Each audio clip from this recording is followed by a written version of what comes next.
The stocks and the $20 million inheritance from my father-in-law will be passed on to the eldest daughter, my wife. Smiling, Michael exchanged glances with me and the relatives. Could it be that Michael knows nothing about it? Glancing at Emily, she had a surprised look on her face that made us all put on serious expressions. I said, "What?" in response. Michael then looked puzzled and began to show signs of unease. "What?" And Michael returned the question with a similarly clueless expression. He really doesn't know anything. This could be a good opportunity, couldn't it? I managed to suppress my laughter and kept a straight face. "Michael, you're not aware of it, are you? What are you talking about? Emily has no right to the inheritance." "What? You must be joking." "Really, I may be younger, but I wish you would show a bit more respect." As Michael started to show clear signs of irritation, I smiled sweetly at him. "Because Emily is. I am James, a 34-year-old married man with 2 children. My father was a successful businessman with many stocks, and frankly, we never struggled for money. If only you would take over as my successor." My father had hoped, and I wanted to meet that expectation, but I had a dream I needed to fulfill. I dreamed of running a diner, serving dishes I cooked. I preferred the struggles of cooking over studying business management. "You're not cut out to be my successor." Seeing my interest was solely in cooking, my father gave up and supported my dream. He provided the funds for culinary school and to start a diner, allowing me to manage my dream diner while doing the cooking as well.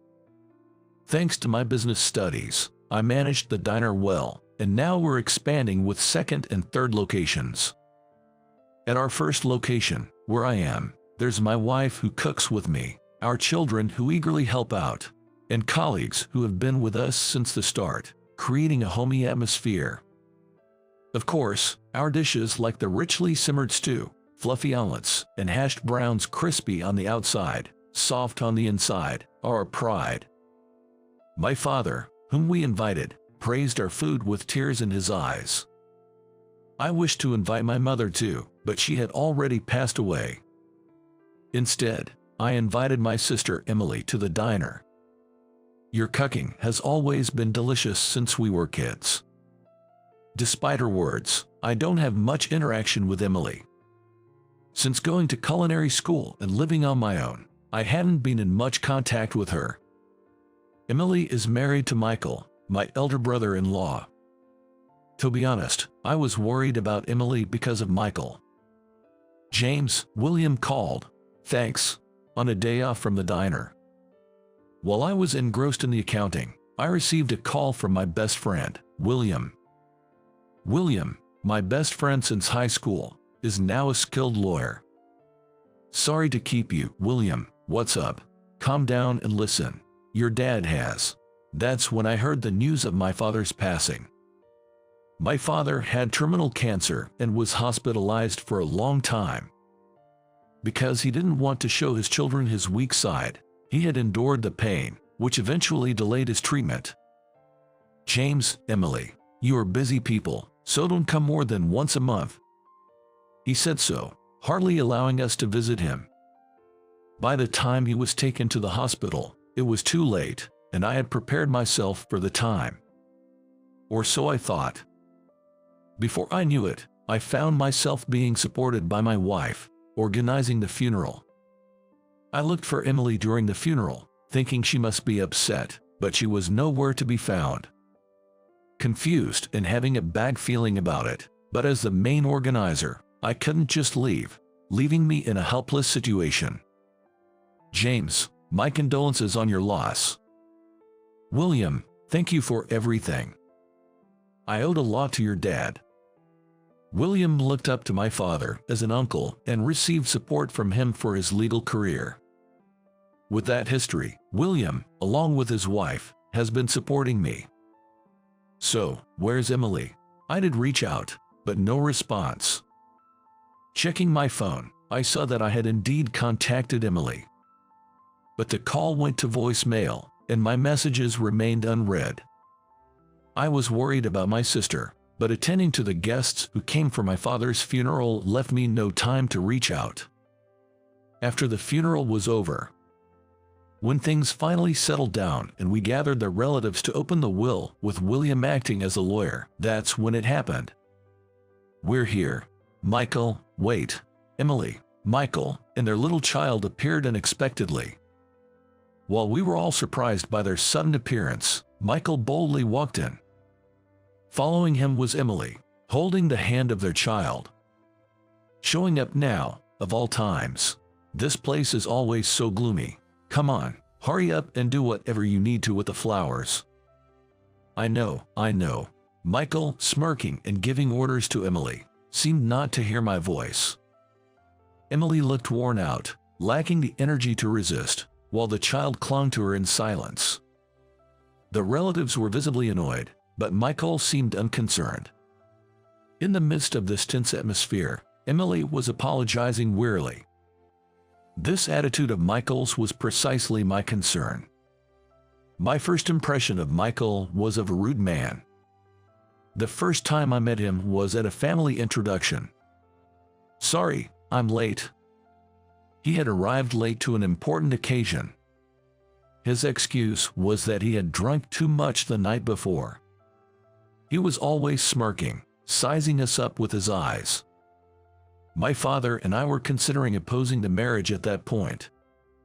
However, his parents were genuinely nice people. They apologized deeply to us and made Michael apologize as well. Convinced by them and Emily, we decided to wait and see. Unaware of our concerns, Michael's impolite behavior continued. "Hello, Emily and Michael. Michael wanted to try your food, so I brought him along," Emily explained. I heard it was delicious from Emily. It was the same when Emily brought him to our diner. When Emily was with us, he always showed a calm demeanor towards everyone. It felt almost as if the way he acted during our initial meeting was a lie, so different was his behavior. However, the moment she said, "I'm just going to use the restroom." "Sure." As soon as Emily left her seat, the atmosphere changed drastically. He looked around the diner and then sneered disdainfully. "It's so common, kind of tacky, isn't it? What? And the menu, it's also mediocre." He kept making such remarks until Emily returned. I thought it was bad enough that I wanted to advise Emily to break up with him multiple times. Both my wife and father had reservations about Michael, and they hinted at Emily to consider breaking up. "Be careful, Emily. You are not alone anymore," Michael would say. "Yes, thank you," she would reply. However, Michael was kind to Emily, and she seemed happy with him. Moreover, Emily was already pregnant with Michael's child. Rather than leaving Emily to be a single mother, it seemed better to hold Michael accountable, so we couldn't just force them to separate. That was, in fact, the last time I saw Emily and Michael. After that, there was no contact, not even news of the child's birth. And now, here was Michael, sitting arrogantly before us. It seems my first impression wasn't wrong after all. He looked at Emily, who was praying in front of our father's altar with tears, as if he couldn't understand her. Given this, it's possible that Emily was hardly allowed to visit our father. "Are you okay?" Emily just shook her head. Clinging to Emily was my nephew, whom I was meeting for the first time, staring intently at me. "What's your name?" "This is Steve, my son. He's 5, Emily finally spoke. A 5-year-old still clinging to his mom. Can you believe that? Must be her soft parenting," Michael interjected with a scoff. Emily sighed deeply at his remark. It's not wrong for a 5-year-old to seek comfort from his mother, and it's normal for a child to be shy or freeze up in front of relatives he's meeting for the first time. In fact, while some relatives were concerned for Steve, None showed any discomfort with his behavior. It was Michael's attitude that was drawing puzzled looks from everyone. "Who's the lawyer?" Michael asked. "That would be me," William responded. "Huh? And how much is Emily's father's inheritance worth? He was a major shareholder, right?" At Michael's question, William silently showed him some documents. Michael smirked at them. "The stocks and the $20 million inheritance from my father-in-law will be passed on to the eldest daughter, my wife." As Michael said this with a smile, I exchanged glances with the relatives. Could it be that Michael knows nothing about this? Glancing at Emily, she looked shocked. That made us all put on serious expressions. What? We found ourselves responding. Seeing our reaction, Michael looked puzzled and then showed signs of panic. "What?" And Michael echoed back with a similarly clueless expression. He really doesn't know anything. This could be a good opportunity, couldn't it? I managed to suppress my laughter and kept a straight face. "Michael, it seems you're not aware of anything," I said. "What are you talking about?" he replied. "Emily has no rights to the inheritance," I informed him. "What? Don't give me that crap," he snapped back. Honestly, even though I'm younger, I wish he'd show a bit more respect to his brother-in-law. Seeing Michael start to get visibly irritated, I couldn't help but smile. "Because Emily is. It's because I'm not biologically related to Dad," Emily herself continued. "In fact, Emily and our father were not related by blood. Our parents had both remarried, bringing children from their previous marriages. I was my father's child, and Emily was my stepmother's. Nevertheless, I adored my stepmother, and Emily respected my father just like her real dad, and our parents showered us with love without distinction. Since Emily called me Big Brother when she was still in daycare, I've cherished her just like a real sister.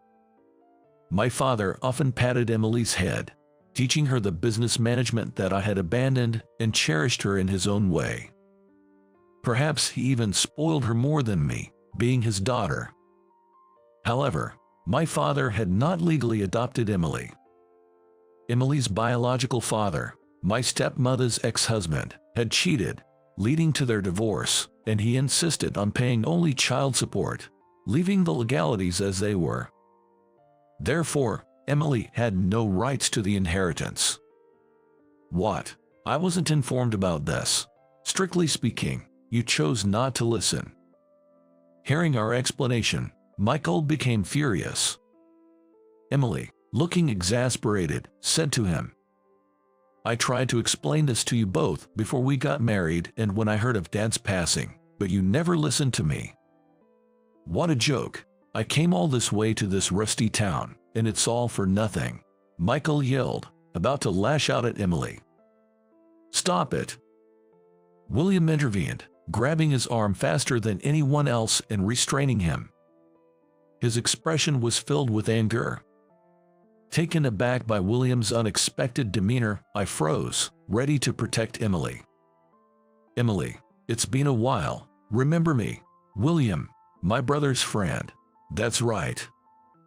Then William handed Michael over to the male relatives and gently addressed Emily, who was holding Steve. While keeping an eye on Michael, I was taken aback by William's quick switch in demeanor. "Emily, I'm really sorry. Let me have a look." William, with a look of apology, gently lifted Emily's clothing, revealing painful bruises. This caused the women present to let out cries of dismay. "James, do you have a first aid kit or something?" "Hang on, I'll get it right away." As we administered first aid, we got the full story from Emily. It turned out that Michael had occasionally been physically abusive towards her. Whenever he was displeased, he'd lash out as he had just done. "Why didn't you say something sooner?" "Because after Mom went to heaven, you and the others let me stay in our home because I was your sister, even before I got married. You all subtly warned me, but I didn't want to cause any more trouble." "Don't be too hard on her. she was probably in a sort of brainwashed state. Indeed, if she resisted, Michael would become violent, and since he spent all his earnings on himself, Emily had to work to sustain their livelihood. Amidst raising Steve almost alone, juggling work, childcare, and household chores, Emily was evidently exhausted. In such a situation, it seems she was drained of the will to resist, conditioned to comply with Michael's demands. "I just wanted to protect Steve at least," Emily said, her tears flowing freely. "Seeing my sister like this filled me with rage. How dare he harm my dear sister?" Looking at William next to me, he gave me a firm nod. "Emily, I'm entrusted with a will because your father trusted me, but my specialty is actually divorces. What? If you're ready to make the decision, I'll do everything in my power to help you. I'll ensure both you and your son are freed," William stated, holding Emily's hand and looking into her eyes with determination. "More than anything, your father asked me to help Emily, so I want you to take my hand. For your father, who was worried about you till the end, and to protect your son." Hearing this, Emily made up her mind.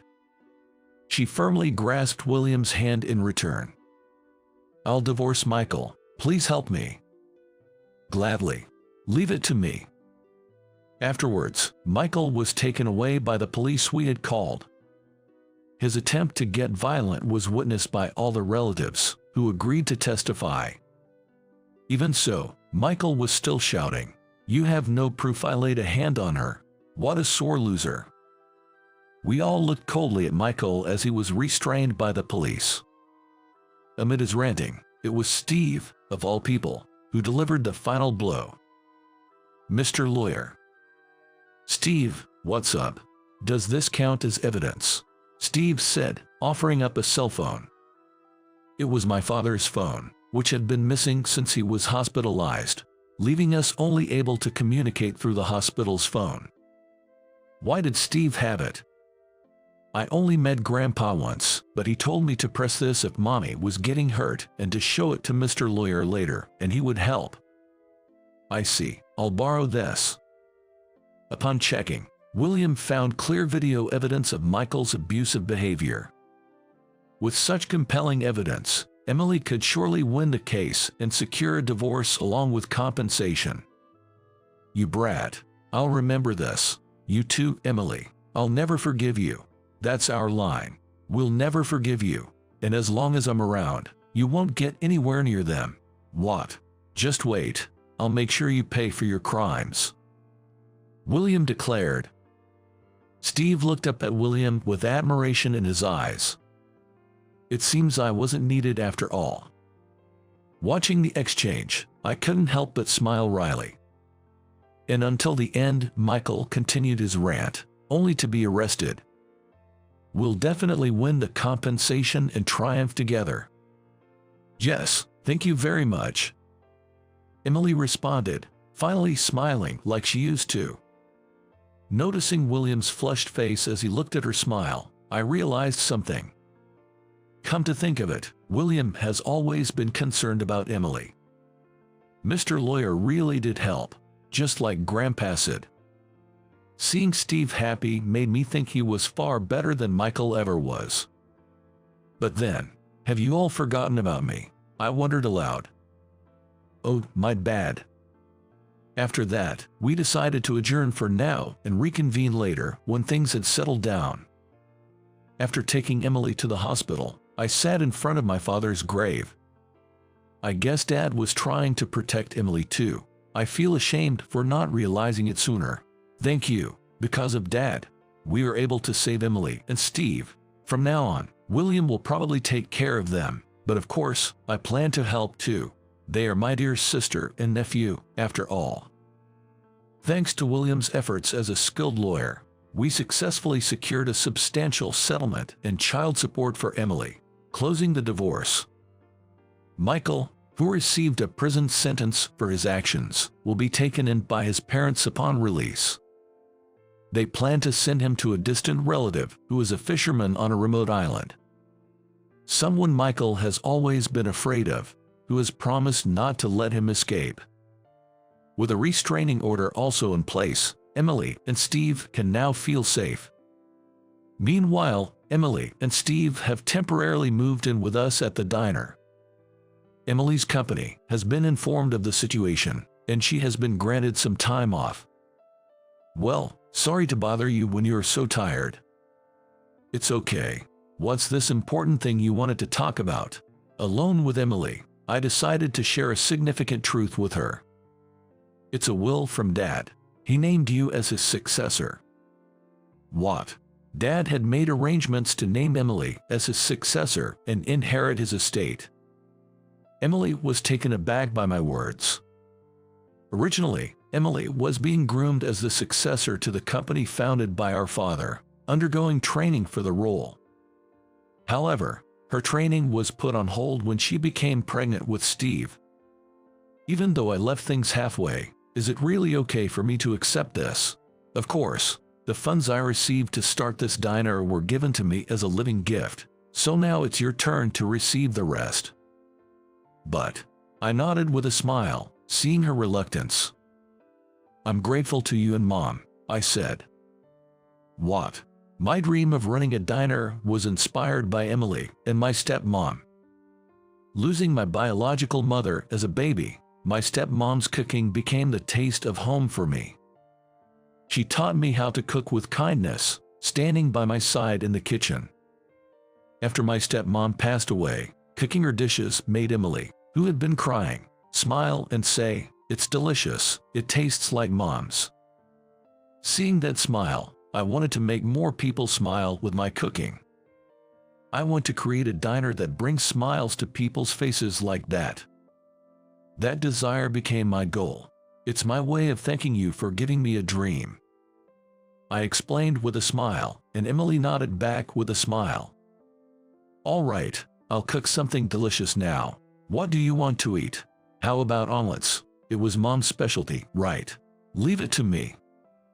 Emily, like in the old days, smiled and said, "Delicious," as she ate my food. Steve too smiled brightly at her. Eventually, Emily inherited Dad's estate and took over his business. Furthermore, after William asked her out and they dated for about a year, they got married. Steve's words, "I wish Mr. Lawyer could become my dad," played a significant role in their decision to remarry. I'm genuinely happy to see them doing so well. Surely, Dad is watching over them from heaven, feeling relieved. By the way, when did you start liking Emily? Since we were kids. Remember how poor our family was? Your father's support allowed me to become a lawyer, but I always thought I wasn't good enough for Emily, so I never said anything. William, who played a significant role in this whole situation, is now happily smiling. His years of unreciprocated love finally paid off. Steve has grown fond of William, and they seem just like a real father and son from the start. Emily, who cried in my arms when our stepmother passed away. I truly wish for her to find happiness this time. All right, let's give it our all today. My family responds energetically to my words. Today, like every day, I'll continue making delicious food with my beloved family,